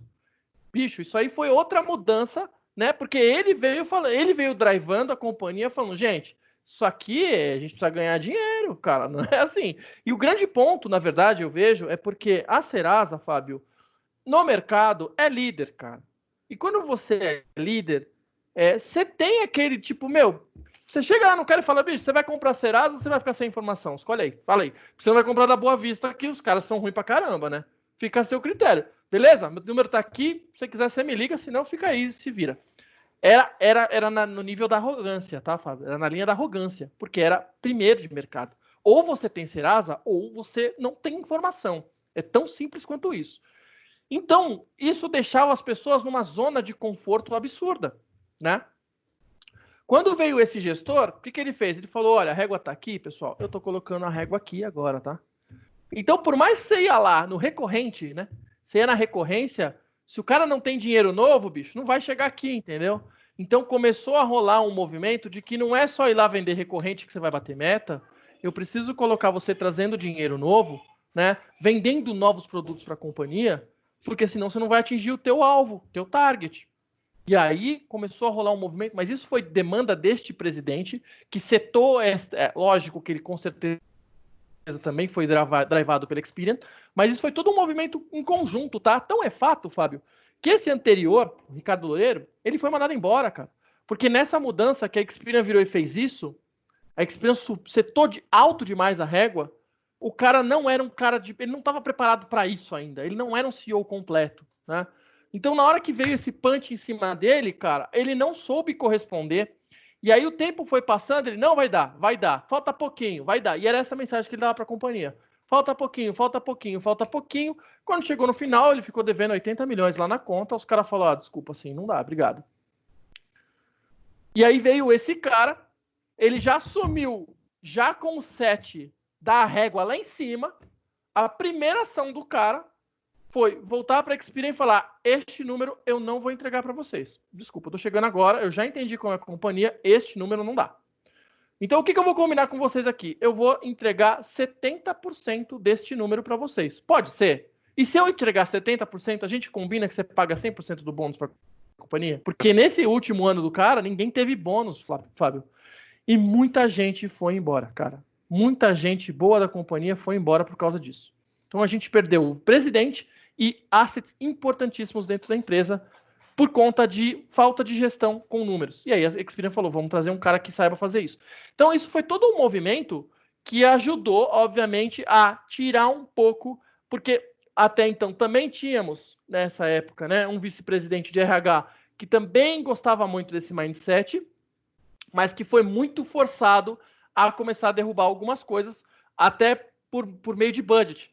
Então, imagina lá, o RH tinha, sei lá, 10 milhões de dólares para gastar com pessoas ao longo do ano. Esse presidente falou, me dá essa grana aqui, eu preciso entregar esse 70%, eu já estou aqui quase na metade do fiscal year, eu não vou entregar, vamos tirar das pessoas, cara, vamos viver esse ano sem nada, tá? Se vira aí com esse dinheiro. Então, começou a forçar também o próprio RH a tentar inovar e fazer coisa dentro de casa, e também forçar os funcionários a entender que a gente estava num outro cenário. Cara, isso deu bagunça pra caramba, porque as pessoas vinham falar, mas cadê o meu reembolso do inglês? Porque eu tô fazendo inglês, você não vai pagar meu reembolso? Não, não pagamos mais. Agora é com você. Então isso foi um movimento geral, tá, Fábio? Assim, desde o presidente, com a compra da Experian, foram vários fatores que derivaram para a gente chegar num modelo que não tão mais paternalistas. E esse próprio presidente, né, quando ele chegou, ele começou a ver vários símbolos dentro da empresa, né? Então, como eu comentei, esse cara aí que não gostava do marrom, colocava crucifixo nas áreas, tinha a capela lá para a pessoa do grupo de orações, e eram símbolos para ele. Ele falou, cara, a gente precisa ser uma empresa nova. A gente tem que respirar um outro ambiente aqui. Tira. E aí ele arrancou a missão da empresa, ele arrancou de todas as coisas que tinha a missão lá colada em cada lugar. Falou, esta não é mais a nossa missão. A nossa missão é outra. Então ele fez essa mudança cultural forte na veia, né? Perdemos pessoas também, obviamente, por esse modelo, mas eu acho que aqueles que entenderam o momento, eles ficaram. Eu sou um deles. Não sei se eu sou uma pessoa boa lá dentro, mas eu fiquei. Quero fazer o raciocínio, mas o perder pessoas aí não é só perder pessoas, né? Claro que é muito ruim perder pessoas, mas é quase que um processo de escolha, né? Pessoas escolheram estar mais. Exato. Exato. Eu me identifico com o símbolo religioso. Puta, se eu não me encontro mais nisso, é natural que a pessoa procure algum lugar onde ela vai. Então, parece confortável dizer isso, mas não foi a Serasa ou a Experian que escolheu. Não. A pessoa escolheu não estar mais, não é isso? Sim, é isso, Fábio, é isso, tá? O que eu quero dizer com perdemos pessoas é porque, de fato, tinham pessoas boas, mas esse mindset... Então, assim, isso de novo, tudo isso gera uma zona de conforto. Então, deixa eu pegar só um exemplo para você entender. Tinham produtos na empresa que eles estavam amarrados em aplicações muito antigas, de linguagens de programação muito antigas, que basicamente os recrutadores nem encontravam esses profissionais no mercado, porque era arcaico. E aí você tinha um cara lá que estava desde 1990 na empresa trabalhando em cima desse produto. Ele era o único cara que manja da programação. Como é que você manda esse cara embora? Não manda, né? Esse cara estava sossegado, estava ali na dele. E esse era um cara que vivia pedindo coisas e tal. A empresa falou, não tem mais, eu tô indo embora. A empresa falou, beleza, cara, o que eu posso fazer? Né? Então, de fato, eu concordo com você. Perdemos esse cara? Perdemos. Isso ficou uma lição aprendida para a empresa também, do tipo, cara, a gente também tem que sair dessa zona de conforto. A gente também não pode mais depender, né, só de algumas pessoas que estão há muitos anos e que só elas conhecem. E aí começou todo um processo de KT, que é Knowledge Transfer, para que outras pessoas começassem a aprender o serviço das outras que estavam há mais tempo, e isso começar a ter um rodízio de conhecimento, favorecendo, se o cara sair, beleza, eu já tenho outro aqui, o cara conhece também, continua. ou eu vou evoluir o que o anterior fez, tá? Essa também foi uma estratégia que rolou muito. Ok? Respondido? Porra, super. Legal. Bom, deixa eu só continuar aqui, então, pessoal, nas profissões do futuro. De novo, né? Acho que só queria trazer esse negócio do coach, do agile, etc. Tem muito que se falado agora, vocês sabem disso, de Big Data, eu comentei algumas vezes aqui, então tem se falado muito os cientistas de Big Data, né? Pessoas que ficam ali entendendo esses dados não estruturados que estão espalhados por vários lugares e que transformam em produtos, né? Em uma das tendências também que tem se falado. Aqui a gente tem alguns data science, eles estão pautados nisso, estão pautados em inteligência artificial, que é uma outra profissão, analista de inteligência artificial. Aí saindo um pouco desse escopo da tecnologia, né, e que serve para qualquer empresa, por exemplo, hoje se fala muito do gestor de inovação. Não sei o quanto vocês já ouviram falar, por exemplo, de design thinking, né, que é uma técnica. Alguém já ouviu falar de design thinking? Não? Design thinking é a pessoa que está ali ajudando a primeiro compreender o que você quer, né, do ponto de vista de inovar, né, o teu produto, inovar o teu processo, e por meio de algumas ferramentas e algumas técnicas, né, você faz alguns processos, e essas pessoas nem são de RH, tá, gente? Essas pessoas estão, por exemplo, em TI, em finanças, etc., e elas ajudam o grupo como um todo a repensar os seus processos de uma maneira mais prática, tá? Então elas detêm algum conhecimento, algumas informações, alguns processos, né? E elas ajudam as pessoas a repensarem os seus processos. Então isso que faz um cara que é gestor de inovação pautado em design thinking. Uma outra aí saindo também desse mercado, cara, tá super em alta aqui em São Carlos, não sei como tá aí, tá, gente? Por conta da pandemia, a gente tá falando de telemedicina. Então hoje eu não preciso mais ir lá no hospital, me colocar em risco. Aqui telemedicina é nós somos pioneiros, o grupo telefônico. Isso é muito top, né? Isso é muito legal, cara. Isso é muito legal. Quer dizer, você não precisa mais ter que se movimentar até lá para de repente fazer um diagnóstico de algo simples, obviamente, né? Só para título de conhecimento, até para você aí que é de RH e tudo, nós já havíamos implantado aqui no grupo, antes da pandemia, assim, desde setembro, tá? A própria operadora de saúde com quem o grupo trabalha, eu estou falando isso porque eu sou do time do Fábio, cuido de benefícios, tá? Eu sou da Valquíria. E a utilização vinha de uma forma meio tímida, né? A operadora, a Mil, tinha colocado para alguns planos, mas a Telefônica contratou para todo o grupo. E agora, na pandemia, a utilização de janeiro e fevereiro tinha aumentado, porque a gente fez uma campanha de incentivo, né? Mas a gente entendia que ainda estava tímido. Aumentou em mais de 300%.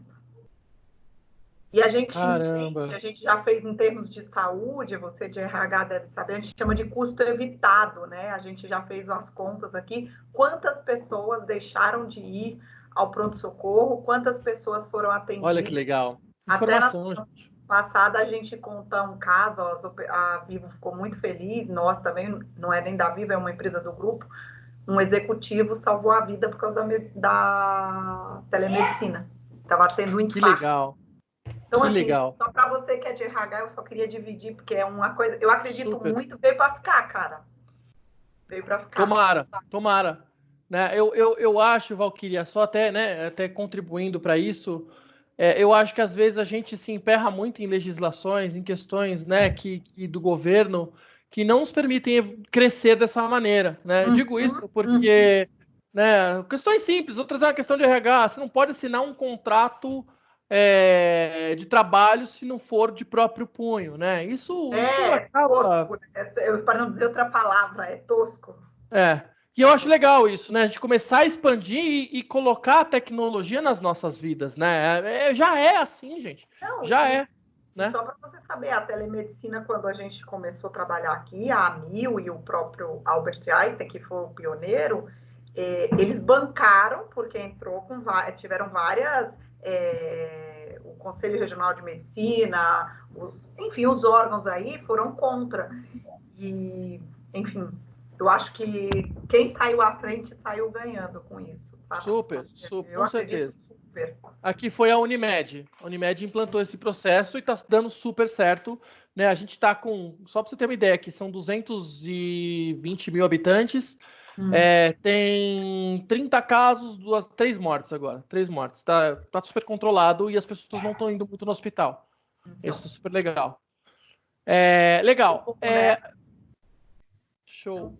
Mais algum comentário, Valquíria? Você queria falar? Não, pode seguir. Eu só queria colocar para você, assim, dizer que eu super acredito e eu acho que é bem, bem bacana. E acho que é legal também, porque isso com certeza pode se expandir aí para as questões até de, né, cirurgias à distância. Isso já é uma realidade lá fora, tá? Já. É só a gente aqui que tá para trás, né? O 5G funcionando aqui no Brasil, a gente vai estar lá, né? É verdade. O CEO do Grupo Telefônica no Brasil, ele fala, eu vou alocar o 5G porque se a Mil e a Unimed estão oferecendo telemedicina, eu quero fornecer essa tecnologia. Eu acho que é por aí, cara. Com certeza. Com absoluta certeza. Legal. Aí eu vou trazer mais duas aqui, eu não sei o quanto. Vocês já ouviram falar de blockchain, pessoal? Blockchain? Isso vai mudar o mundo ainda, tá? Sim. Isso vai mudar o mundo. Já ouvi, sim. Legal. Tá fraco ainda, né? Tem o negócio do Bitcoin, assim, pra gente é meio estranho essas coisas. Mas isso, na sua relação prática, significa que daqui a pouco a gente vai começar a garantir contratos, a garantir segurança das coisas que a gente faz por meio dessas validações de várias pessoas que estão amarradas no blockchain, né? Isso, cara, isso serve para tudo. E aí, com certeza, a gente vai ter especialistas de blockchains alocados nas empresas para poder ajudar nesse conceito também dentro dos negócios de cada empresa, tá? Eu trouxe essas aqui, eu acho que tem muitas outras aí. Se vocês colocarem profissões do futuro no Oracle, no Google, vai aparecer um monte. Eu acho que é legal, gente. Todo mundo está sempre antenado nisso, né? Até para entender onde está seguindo as nossas carreiras, tá? E eu acho que assim, né, no geral, pessoal, eu meio que encerro por aqui, assim, né? Eu queria trazer esse último bloco de profissões do futuro, porque eu ainda nem acho que eu estou na minha profissão do futuro. E eu vou dizer para vocês, não existe aqui no Brasil, tá, cargo ainda disponível do que eu faço, tá? São pouquíssimas empresas que possuem profissionais fazendo esse trabalho de HR Tech, como a gente é bem conhecido aí no mercado. Eu tenho algumas pessoas, né, do meu meio profissional que eu converso, né? Eu tenho uma gama de gerentes, diretores e VPs que estão espalhados por aí em empresas. Ninguém nem tem a intenção de buscar uma profissão como essa porque ainda não viu valor, né? Mas eu tenho certeza que com esse próprio movimento, né, da pandemia, as pessoas estão começando a se conscientizar que se elas não tiverem isso, elas vão ficar para trás, muito para trás. Principalmente com tanta incerteza que a gente tem daqui para frente. Então, gente, se vocês puderem, né, buscar conhecimento, buscar formas de se aprimorar no que vocês fazem, entender possibilidades, como isso se amarra com tecnologia, não importa a profissão que você execute, eu tenho absoluta certeza que a tecnologia está envolvida com o que você faz. Eu tenho certeza que se você não se envolver com isso, você vai morrer na praia. É isso, Fabão. Que aula. A gente sabe. Sensacional, muito bom. Vou deixar a galera fazer perguntas. Inclusive, tem gente de fora também aqui que pediu autorização. Tem alguns convidados nossos aí. Fiquem à vontade, viu, pessoal? Quem quiser fazer pergunta, tá super, super aberto aí.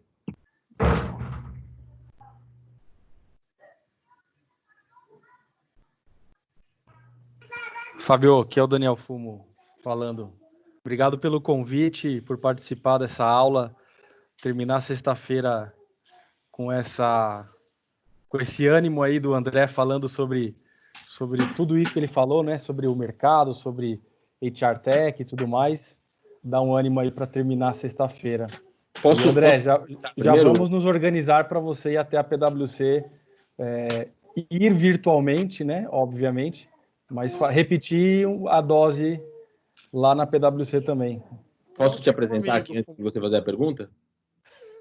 Claro. Na verdade, era mais esse comentário aqui. Ah, tá bom. O Daniel Fumo, pessoal, é talvez um dos nossos próximos palestrantes aí, convidados, e aí quando eu fiz o convite para ele queria ver como era o modelo, eu falei assim, participa de um, aproveita que o André, que você conhece, vai participar. O Fumo, como ele é conhecido, o sobrenome dele, ele é sócio da PwC, antiga Pricewaterhouse. Esse pandeiro que vocês ouvem ao fundo é o Heitor, batucando. E ele vai vir falar com a gente aí também sobre algumas possibilidades aí, vamos ajustar alguns temas aí para falar da experiência dele. O Fumo foi office boy na Price e hoje ele é sócio. Então, o André que teve, né, são os dois lados da moeda. O André teve vários lados da carreira e passou por várias empresas, aprendeu com o mercado, e o Fumo aprendeu dentro da própria casa. Então, são duas histórias aí muito legais de ouvir. Então, obrigado, Dani, pela presença, pela participação. Fica à vontade para contribuir aí também, tá? Valeu, imagina. Obrigado, eu que agradeço aí novamente o convite. Prazer, Fumo. Prazerzaço ter você aqui com a gente, cara. Perguntas aí pro André, pessoal? Fiquem à vontade.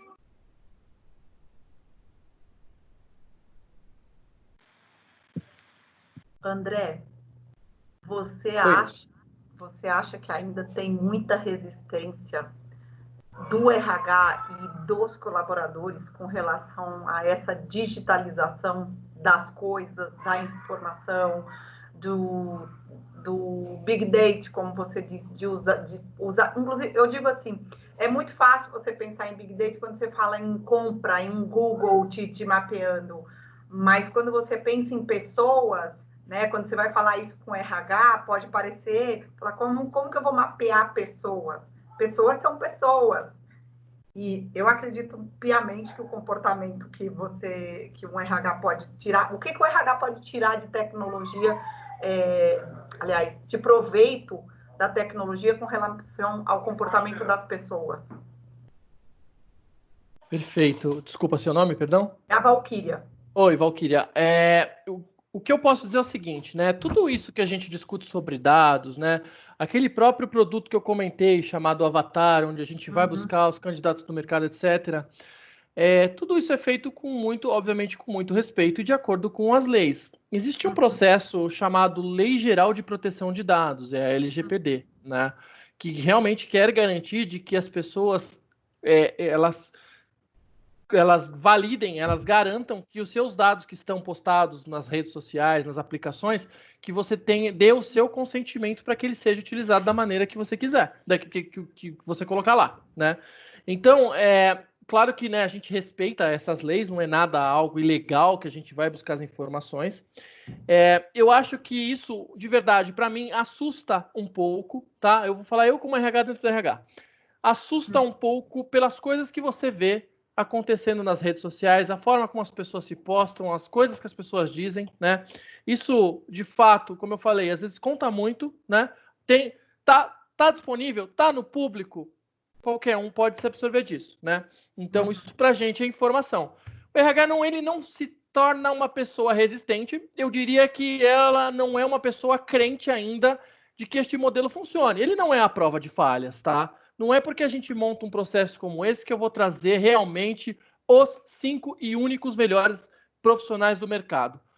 Então, claro que existe uma questão de descrença ainda do próprio RH, digo internamente, né? A gente não pode nunca desqualificar um profissional, um recrutador que tem anos de experiência, que vai fazer uma conversa com você, olho no olho, e ele vai te entender em 3 palavras, ele vai entender o teu perfil, ele vai entender como você é. Então, isso não existe inteligência artificial que faça isso, né? Isso é sentimento, isso é feeling, isso é olho no olho, isso é um negócio que cara, pessoas, né?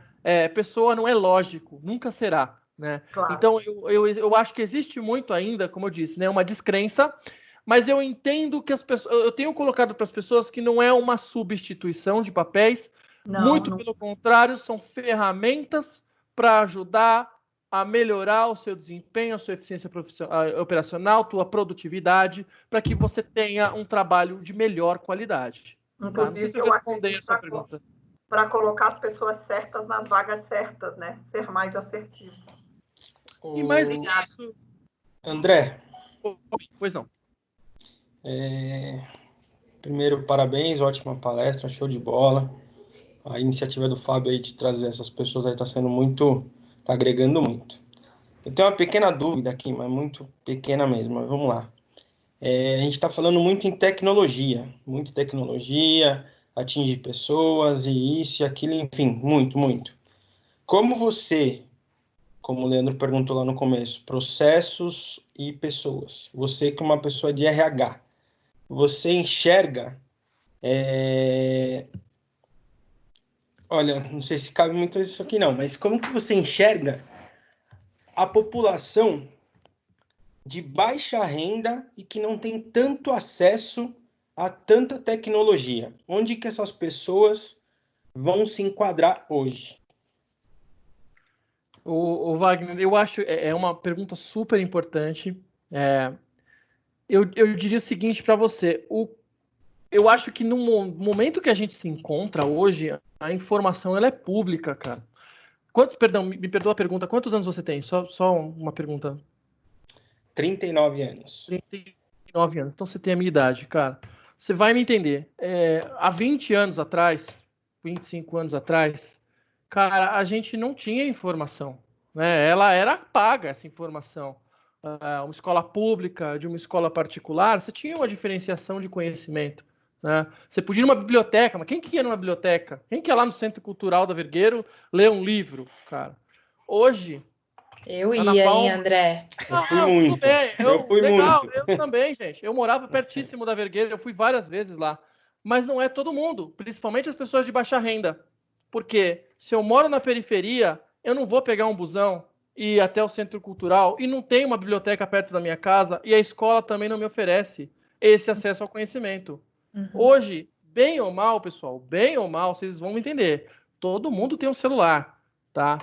É uma mudança de paradigma isso. Ah, mas tem gente que não tem, realmente. A gente está falando de classes bem baixas, de pessoas que realmente talvez não tenham. Mas isto já é uma realidade. Não, mas só, André, eu quis dizer, desculpa, assim, o acesso a pessoa até tem, mas é o que você falou, é que está sendo criado o avatar, tem outros meios aí de você buscar a pessoa pela rede social. Cara, na minha época, né, eu fui office boy também, acho que você ou o Fábio, aqui a gente tem a mesma idade, enfim, os outros, eu fui office boy. Existia esse cargo há 25 anos atrás, existia isso atrás. Hoje não existe mais. Então, assim, como essas pessoas, assim, você vai buscar numa rede social, poxa, vamos lá, é muito, muito complicado eu te falar isso, mas a população jovem nossa hoje, não sei nem equalizar qual o número ou não, mas 50% da população jovem não quer saber de nada, tá tudo totalmente mal instruída, né? Como que uma pessoa dessa vai ter, que é o nosso, que na verdade a gente tá quase chegando na Europa, é um país um pouco velho. Essas pessoas são o futuro aí que vai vir empurrando a gente. Como que você vai achar enquadrar uma pessoa, um avatar para esses cargos futuristas, enfim, essas coisas assim? Olha, é só uma opinião que eu tô super legal pedindo a opinião, Wagner. É super legal, cara. Eu acho que isso é pauta para outra conversa enorme. Eu tenho algumas opiniões sobre isso, tá, Wagner? Mas eu vou até me atentar aos fatos. Eu acho que ainda temos grandes projetos, grandes programas que na nossa época não tinha, Wagner. Você vai me entender? Porque você, com 14 anos de idade, você não tinha como ingressar numa empresa. Hoje a gente tem um programa de jovem aprendiz. Bem ou mal, cara, eu tenho uma jovem aprendiz no meu time. Ela tem até um pouco mais de idade, ela está com 19 anos, se não me engano. Cara, nem sabe o que é LinkedIn. Você tem toda a razão, cara. Você tem toda a razão. É uma questão que realmente as pessoas, os jovens, não estão muito preocupados com isso, talvez nem conheçam, né? Mas o Big Data também vem nesse sentido, porque de uma certa maneira, o jovem, bem ou mal, ele tem um dado social, ele tem um rastro social de dados dentro da internet, né? Então, de alguma maneira, eu acho até que a gente expande isso, né? É claro que eu não vou conseguir abordar 100% das pessoas, mas se você também não se mexe, você querendo buscar um cargo de office boy, na tua época, se você não fosse com o teu currículo de papel lá na frente da empresa para entregar na recepção, ninguém ia bater na tua porta falando, você não quer vir trabalhar? Hoje, o jovem nem precisa sair de casa, cara. Ele coloca programa de jovem aprendiz na internet e, cara, ele escolhe aonde ele quer trabalhar. Ele escolhe aonde ele quer trabalhar, de tanta opção que tem. Sem necessidade de experiência. né? Então, eu acho que a gente ainda, neste momento, ainda está amparado, né? Não sei até quando se sustenta um cargo como esses, mas com certeza isso vai mudar. É o mundo VUCA, isso vai mudar, né? E aí a gente vai ter que entender realmente como é que as pessoas vão ter que se adaptar. Cara, a melhor palavra, e eu amo ágil, tá? Metodologias ágeis, eu tenho respirado isso dia após dia. A melhor palavra que define o ágil é adaptação, cara. E todo mundo tem que ter essa palavra na cabeça, adaptação. Você precisa se adaptar ao meio. Isso vai acontecer e não ficará assim. Vai mudar. E se você não mudar, você não vai ter lugar para você.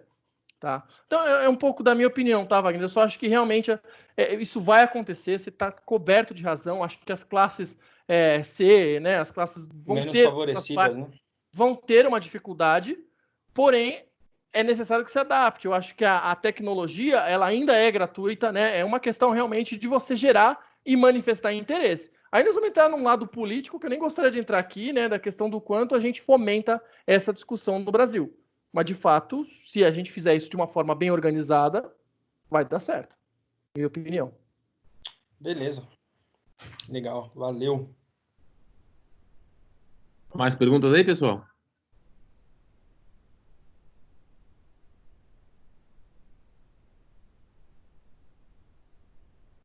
Ô, Fábio, posso fazer um comentário muito rápido aqui? Não quero alongar aí o tempo de vocês.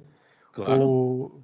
De tudo isso que o André falou, né, várias coisas me chamaram a atenção, mas uma me chamou bastante atenção, talvez não tenha chamado a atenção aí de todo o pessoal, mas quando ele comenta que todo mundo, né, parafraseando aí o Steve Jobs, como ele falou, todo mundo deveria estudar uma linguagem de programação.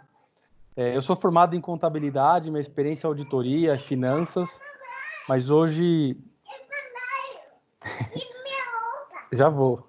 Tem uma mocinha aqui pedindo para eu tirar a roupa dela, que ela vai tomar banho. Vai lá, meu amor. Eu estudei, me formei no colegial, né, no ensino médio, em técnico em processamento de dados, que na época era um curso, né, que estava bombando, e lá eu estudei linguagem de programação e eu nunca mais usei isso, né, depois. Só que hoje, né, na minha experiência de auditoria e contabilidade, eu percebo o quanto eu preciso usar a lógica, né? Tira minha roupa. Já tirei a sua roupa, meu amor, vai lá. Já vi quem manda nessa casa, hein? Ah, manda e desmanda, né?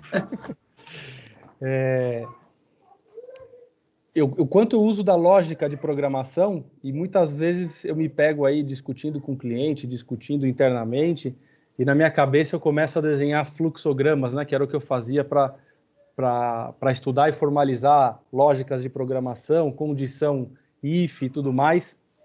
Então, não é o negócio do momento, né, que está bombando, mas eu acho que tem muito a ver com tudo isso aí que o André falou. Eu acho que é muito legal se todo mundo tiver oportunidade de estudar, aprender um pouco, entender um pouco do que existe, né, por detrás de uma linguagem de programação.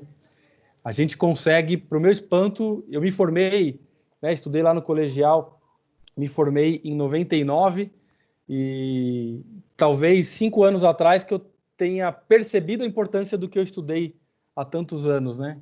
Então, acho que isso tem a ver com cabelos brancos também, né? Que a gente vai colocando na cabeça e percebendo que o que a gente fez lá no passado a gente começa a perceber o significado das coisas que a gente fez lá atrás.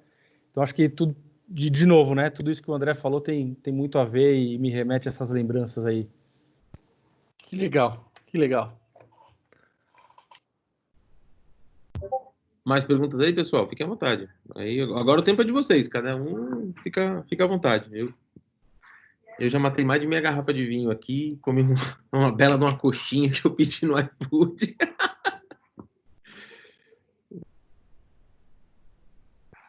Van, Peterson, Nath, Cleiton, Tudo Weldon. tranquilo aqui, tá tudo sanado as dúvidas aí, bem Eu acho entendimento.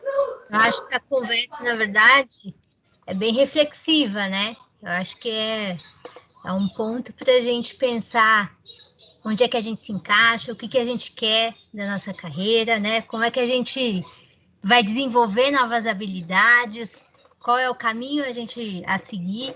Então, na verdade, eu acho que o que eu estou tirando disso é reflexão, né? Reflexão para um novo mundo, né? Inclusive também para encaminhar aí nossos filhos, né? Que pequenos ainda precisam de um redirecionamento aí também, no qual no passado não tivemos. O mundo tem mudado bastante, a visão também, e a gente consegue. Hoje minha filha fala: mãe, eu quero trabalhar na aeronáutica. Eu falo: o quê, menina? Para com isso. Não, mãe, eu quero trabalhar com TI. Então, assim, eles estão com essa cabecinha ainda um pouco, né? E é o que a gente está vendo que é o que vai aí, de verdade, bombar, né? Então, o e-learning... para a gente ter um entendimento. Tem razão, o e-learning entrou na vida deles já agora, né? Sim, eles fazem coisas que eu nunca fiz nem no terceiro colégio, no segundo grau. Então, tá tudo mudando aqui para eles. E eles já fazem squad, faz tudo aqui já. Eu tenho a impressão que a tecnologia, assim, a presença da tecnologia na vida das pessoas vai ser igual caneta. Assim, para ler e escrever, né, para me comunicar, eu precisava de caneta, lápis, papel. E a geração do Heitor, dos Heitores aqui, do Felipe, da Rafaela, da Maria Clara, enfim, não lembro o nome do Guilherme aí, da Val, a caneta e o papel dessa geração vai ser a tecnologia. Assim, sem tecnologia, eles não vão fazer nada. Então, assim, não é que a profissão será tecnologia. Tecnologia será igual papel e caneta, aonde faz parte para o advogado, para o médico, para o engenheiro, ler e escrever, papel e caneta é indissolúvel. Não. Fabio, a gente fez curso de datilografia. Datilografia, computação na Databyte, e aquelas escolas que tinham no bairro. E hoje as crianças, pelo menos os meus, já fazem trabalho no PowerPoint. Olha aqui, ó. Eu fiz na rua Carandaí.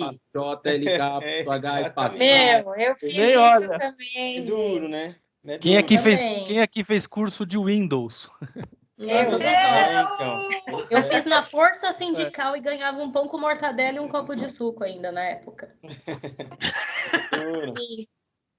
Minto, isso aconteceu comigo no primeiro ano da faculdade. Eu aprendia na minha aula de informática na faculdade e explicava para o meu gerente, para o meu chefe na Finasa Leasing, onde eu trabalhava, sobre o Windows que tinham acabado de instalar dentro da empresa, porque antigamente tinha uma salinha com alguns computadores, né? Como o André falou aí, que não eram todos que tinham acesso. Então, tinha uma salinha com alguns computadores e ainda usava aquela tela preta. Como que era? MS-DOS? DOS. Era tudo no DOS. 386, 486, 586. Me fez voltar lá atrás agora, hein? dir/p/w. Eu sabia fazer isso. Era top. Exatamente. Lembrando que a Carolzinha não sabe o que é um disquete. Ok. Não, eu tô ouvindo falarem isso e eu acabei de falar para minha mãe. Mãe, você fez esse curso, Databyte, e foi num lugar que ela fez. Eu tenho certificado até hoje. hoje. Não está entregando a idade. Eu sou mais velha. Colocar um pouco menos, né? Acho que o André caiu aí. Tô aqui, vocês estão me ouvindo? Tá com um xizinho aqui. Disquete. Eu só queria comentar uma coisa rapidinho. No que o André estava falando de ele estava numa determinada área e aí ele tomou um não e foi parar numa área na logística e por fim tomou a decisão de seguir numa outra oportunidade, por mais que que tinha nas mãos na época, mas que ele resolveu seguir por conta de princípios ou de planos dele mesmo, plano de carreira ou de vida, enfim. Às vezes, a gente conversa com os colegas de trabalho, tanto da Telefônica ou fora da própria Telefônica, né, todo mundo, e a gente percebe que muitas vezes a gente acaba entrando em algumas empresas porque a vida nos empurra. E por diversas vezes é fora daquilo que a gente tem planejado para nós mesmos. Por vezes você me coloco como exemplo, porque eu tinha, o Peterson pode até, se ele estiver aí, eu nem sei se o Peterson tá aí, mas ele pode até confirmar isso. Eu sou uma apaixonada por medicina, mas não fui médica, enfim, por algumas razões. Eu sempre olhei para o lado do recursos humanos e tudo mais, eu queria ser de RH, e por uma oportunidade da vida, eu entrei na Telefônica, no financeiro, comecei a trabalhar com o Peterson, ou seja, eu sempre desviei daquilo que eu até então sempre queria, mas eu, depois de continuar seguindo, da vida continuar me empurrando dentro do financeiro, eu não consegui sair, e eu descobri que eu me dava melhor no financeiro do que num departamento pessoal ou no RH, no recursos humanos. Por vezes, a gente pode, sim, se identificar numa outra área que jamais imaginávamos, ou a gente pode continuar nessa. Não, o meu plano era igual o André. O André sempre gostou do RH, sempre quis estar no RH e se desenvolver. Foi parar na logística por razões, e não quero seguir aqui, eu quero ir para o RH, e ele foi. Eu usei esse exemplo para algumas, porque me causou algumas reflexões, não só nesse direcionamento de carreira, de plano de carreira, plano de vida, mas no atual cenário que nós temos hoje, nessa mudança digital e tudo mais, cabe a pergunta: hoje eu estou onde eu gostaria de estar? Não estou onde eu gostaria de estar. Para onde eu quero ir? Fica a pergunta: eu estou preparada? Eu acho que acaba cutucando o interior de todo mundo, né? A gente está preparado para o que a gente quer, de fato? Você sabe onde você quer chegar? Você está preparado para isso? Você precisa buscar o quê? Onde? Como? Eu não sei se eu consegui fazer entender, mas... Acho que sim, Nath, eu acho que o seu ponto é assim: o que é que eu estou fazendo por mim? Também, não é nem o que eu estou fazendo, mas o que eu preciso fazer com essa mudança toda. Perfeito. Acho que fica. Até mesmo, Fábio, assim, a gente muitas vezes olha determinada situação, ou no próprio trabalho, ou numa vida pessoal, ou em alguma atividade fora do trabalho, uma atividade extra, e aí a gente se pergunta: poxa, essa função realmente é minha? Não é minha? Eu ganho o que eu deveria ganhar? Eu vou pedir um aumento ou não? Mas a pergunta: você está preparado? Você é preparado para assumir aquilo que você quer assumir ou que você gostaria de assumir? Você é preparado o suficiente para ganhar o que você acha que deve?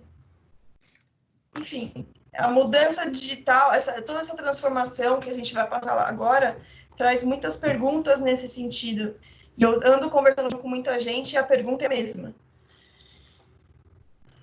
Que legal, Natasha. É bom, essas reflexões são excelentes, cara. Eu acho que a gente tem a todo momento que se provocar mesmo, tá? Eu mesmo, por mais que eu esteja feliz e tá tudo bem, eu tô fazendo o que eu gosto, sempre essa zona de desconforto, ela é necessária. Se você fica sempre dentro da zona de conforto, não, eu gosto do que eu faço, tá tudo bem, tá tudo bom, tá tudo bem, você nunca vai mudar, né? Então, que bom que você se provoca para isso, porque isso vai te levar para algum outro lugar, com certeza, melhor do que já está. Tudo bem. Mais pergunta aí, turma?